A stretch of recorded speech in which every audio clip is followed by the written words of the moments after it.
পরবর্তী বিশ্বকাপ নিয়ে ভাবনা শুরু করে দিয়েছে বাংলাদেশ। 2026 টি-20 বিশ্বকাপ খেলা হয়নি বাংলাদেশের। পরবর্তী বিশ্বকাপ 2027 সালে ওয়ানডে ফরম্যাটে। 2026 টি-20 বিশ্বকাপ চলাকালেই সেই ওয়ানডে বিশ্বকাপের প্রস্তুতি শুরু করছে বাংলাদেশ, আর তা বিসিএল ওয়ানডে টুর্নামেন্ট দিয়ে।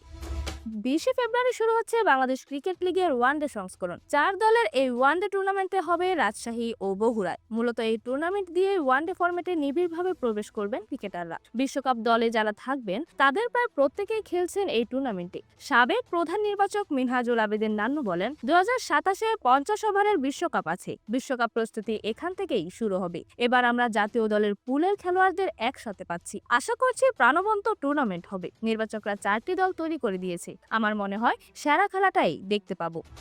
বিপিএল এ না থাকলেও এনামুল হক বিজয় ও মোসাদ্দেক হোসেন সৈকত রয়েছেন বিসিএল এর স্কোয়াডে। আবার নেই মুশফিকুর রহিম, সাদমান ইসলামের মতো ক্রিকেটার। এই নিয়ে নান্নুর ভাষ্য, নির্বাচক প্যানেল এটা তৈরি করেছে। এটা তো সিলেকশন প্যানেল উত্তর দিবে, আমাদের কাছে এই উত্তর নেই। এটা সিলেকশন প্যানেল দেখভাল করে। আগামী মাসে পাকিস্তান সিরিজ, তার আগে এই টুর্নামেন্ট কার্যকরী হবে কিনা জানতে চাইলে সাবেক এই অধিনায়ক বলেন, অবশ্যই কার্যকরী হবে। অনেকদিন ধরেই আমরা 50 ওভারের ক্রিকেটে নেই, এই জায়গা থেকে শুরু করছি। 2027 বিশ্বকাপের প্রস্তুতি হিসেবেই শুরু হচ্ছে। ভালো ক্রিকেট দিয়ে আমরা শুরু করছি, ভালো মানের ক্রিকেট দেখতে পাবো।